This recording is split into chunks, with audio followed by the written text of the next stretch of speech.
Welcome to the Trainer Overview to Child Welfare Practice and Common Core 3.0 e-learning. This e-learning will take approximately 1 hour to complete. While completing this e-learning, you are strongly encouraged to utilize learning strategies that you use during in-class instruction, such as taking notes, making an outline of salient points, capturing key phrases and definitions, and documenting any additional resources that may deepen your knowledge base regarding this topic. Adoption and Safe Families Act. To help orient you to child welfare practice in California, we will explore the federal and state laws that govern child welfare services. The Adoption and Safe Families Act of 1997 was signed into law by President Bill Clinton. ASFA promotes timely permanency planning and placement for children in foster care and the importance of children's safety and well-being during the permanency process. California's child welfare practice is also informed by the California Child Welfare Core Practice Model, which is a framework to support child welfare practice and allow child welfare professionals to be more effective in their roles. The goal of the practice model is to guide practice, service delivery, decision-making, and builds on the great work already taking place by integrating key elements of existing initiatives and proven practices such as the California Partners for Permanency, CAPP, the KDA Core Practice Model, and Safety Organized Practice, SOP. The National Association of Social Workers, NASW Code of Ethics, which is a guide to the everyday professional conduct of social workers. There are federal and state mandates which guide child welfare practice in California that require standardized training. The federal government created the Child and Family Services Review, CFSR, in response to the 1997 Adoption and Safe Families Act, ASFA, that was mentioned on the previous slide.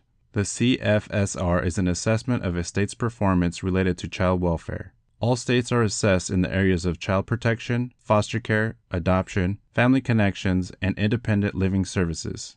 Much of the CFSR looks at outcomes data and other sources to assess each state's ability to achieve, number 1, safety, number 2, permanency, and number 3, well-being for children and families. The CFSR enables the Children's Bureau to, number 1, ensure conformity with federal child welfare requirements, 2, determine what is actually happening to children and families as they are engaged in child welfare services, and 3, assist states in enhancing their capacity to help children and families achieve positive outcomes. The reviews are structured to assist states in identifying strengths and areas needing improvement within their agencies and programs. The Child Welfare System Improvement and Accountability Act, also known as Assembly Bill 636, was designed to improve outcomes for children in the child welfare system while holding county and state agencies accountable for the outcomes achieved. The legislation 2004.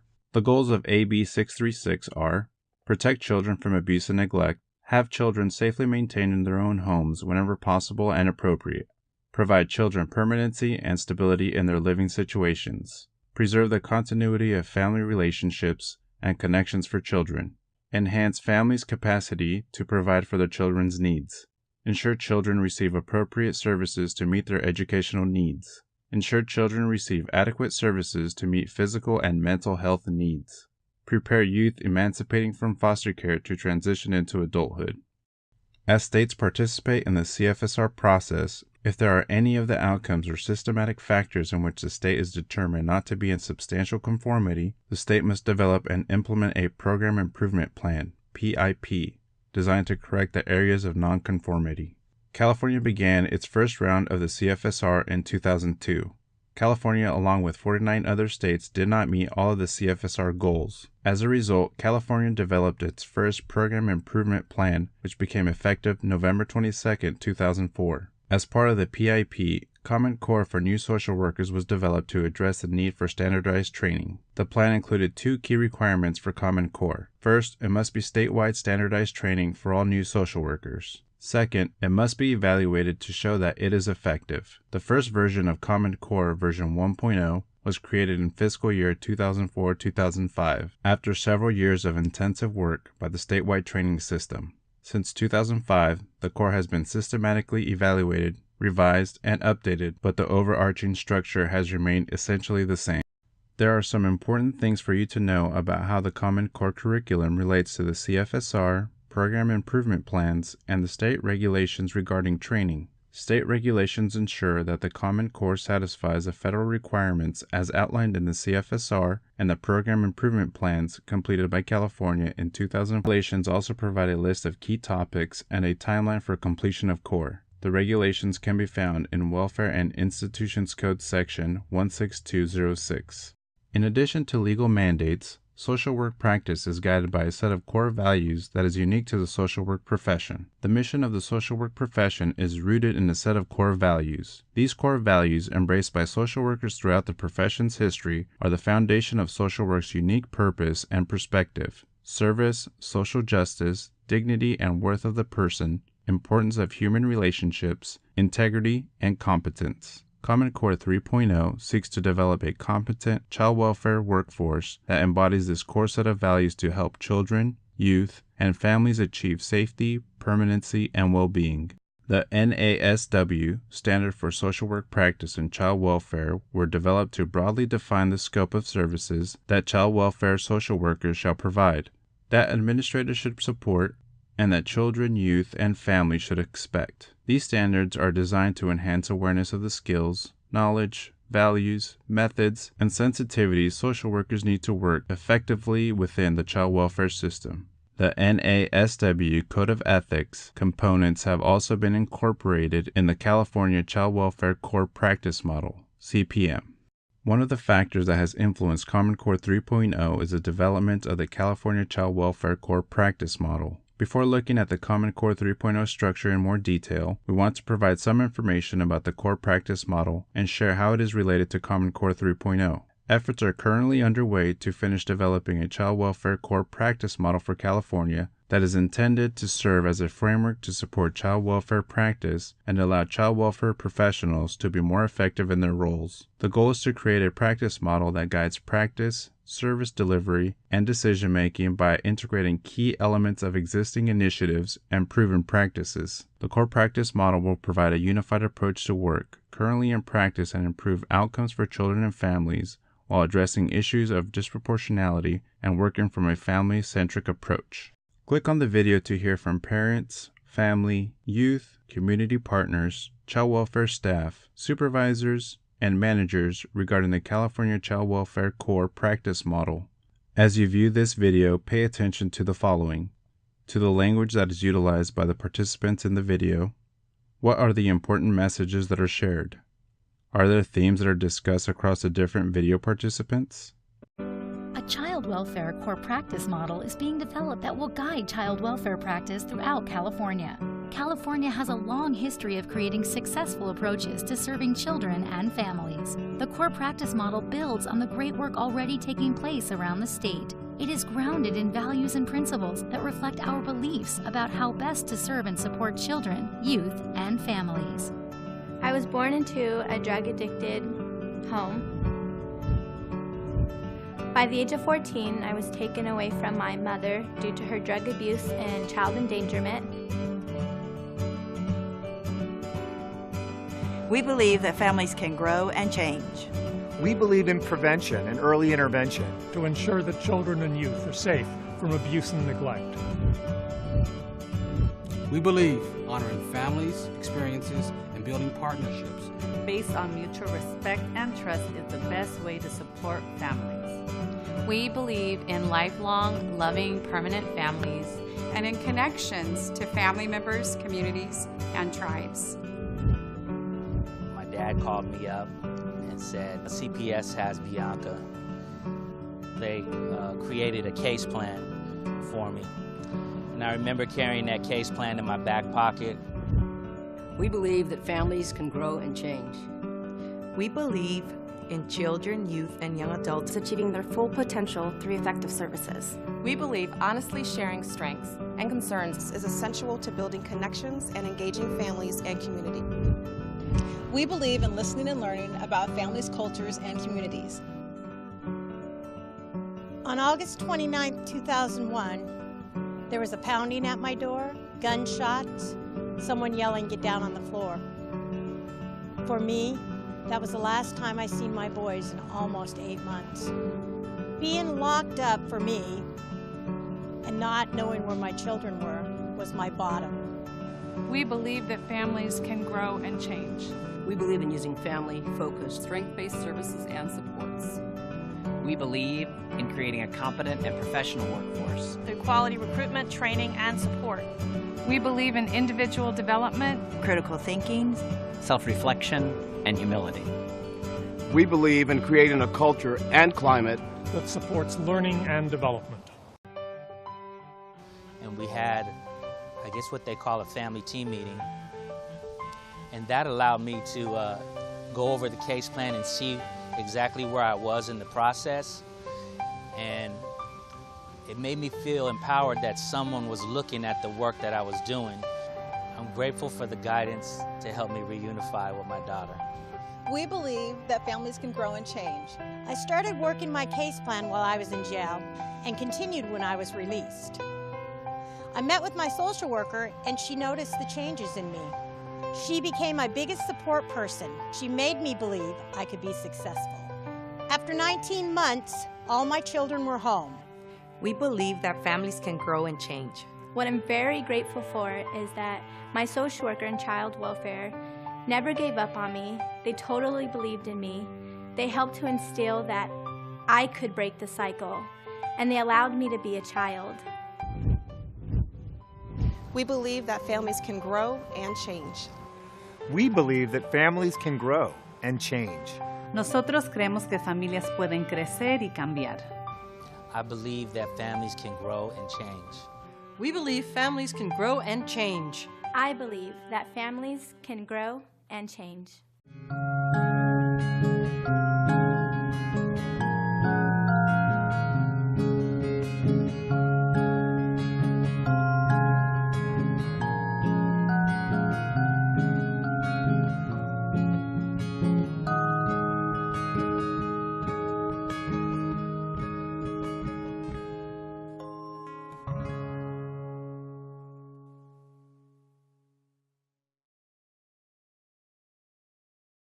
The core practice model has 6 key practice components. The practice components are the basic activities of collaborative work with children, youth, and families involved with child welfare. They are: prevention. Child welfare prevention efforts focus on reducing risk factors and strengthening or increasing protective factors in families through a variety of programs and initiatives, including differential response and home visiting. Engagement. Family engagement is a family-centered and strengths-based approach to partnering with families in making decisions, setting goals, and achieving desired outcomes. It is founded on the principle of respect, communicating openly and honestly with families in a way that supports disclosure of preferences, family dynamics and culture, and individual experiences so that the individual needs of every family and child can be met. Assessment.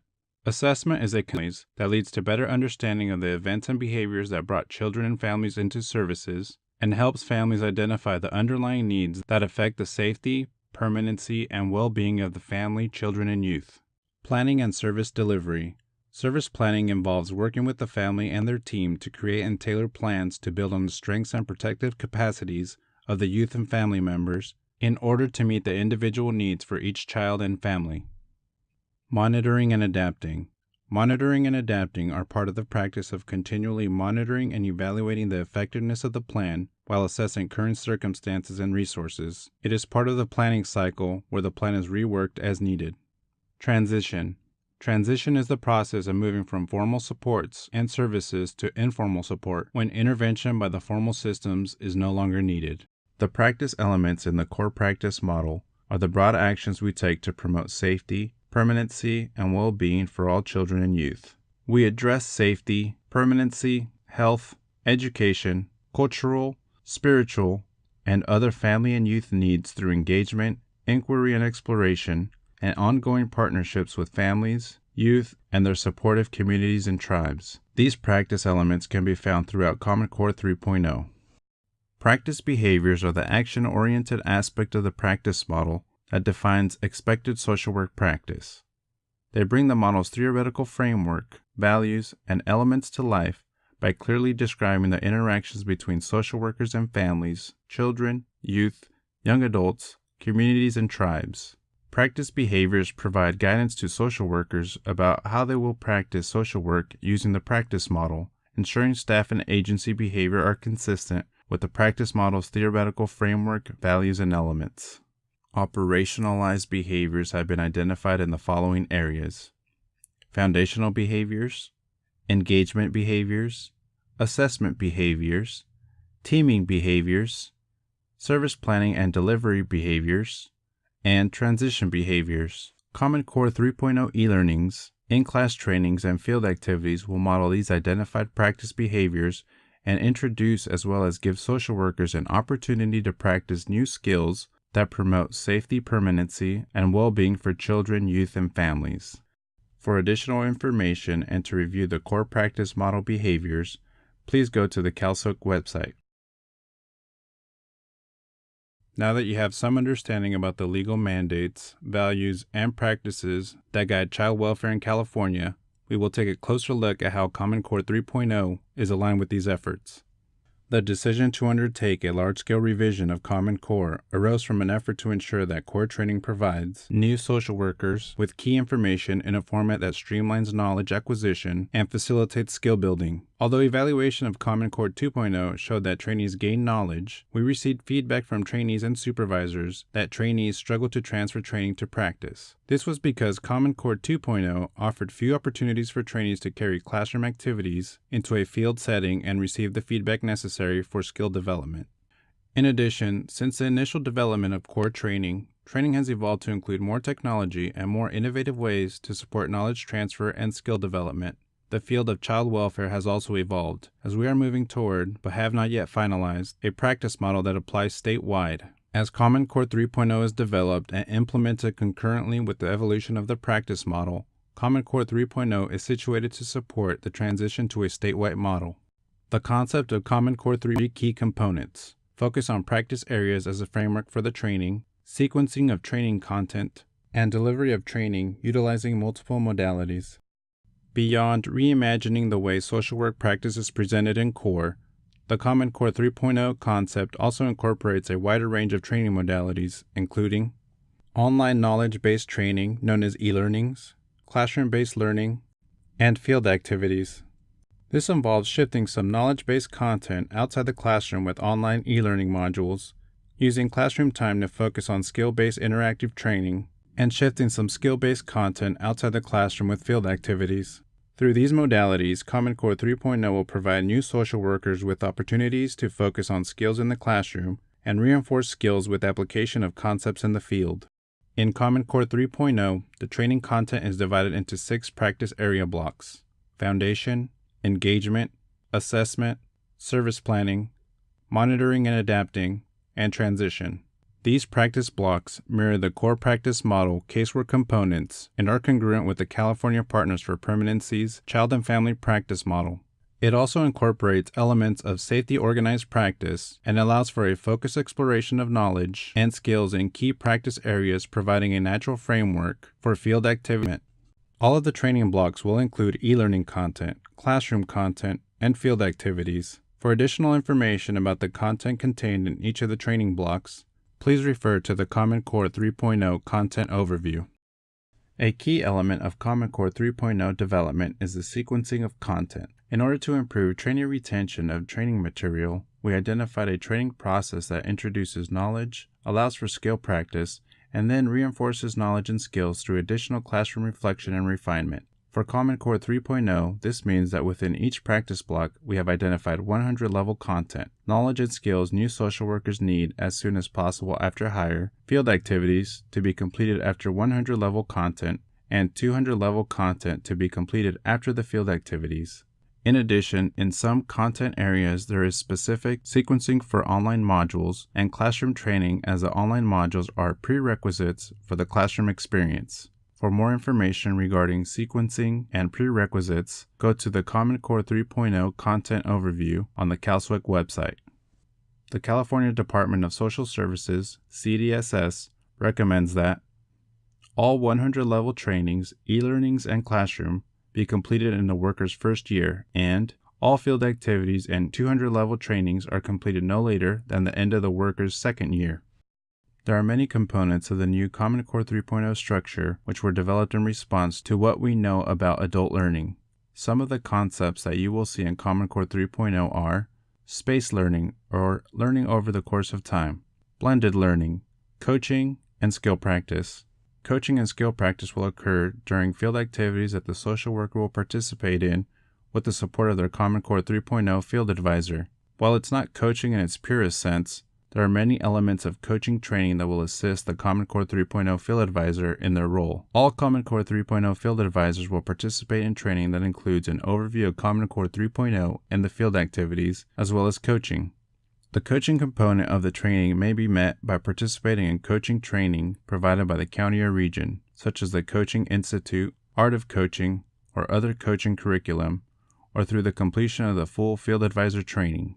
Now that you know a little bit more about the reason behind the changes, let's take a look at the sequence content.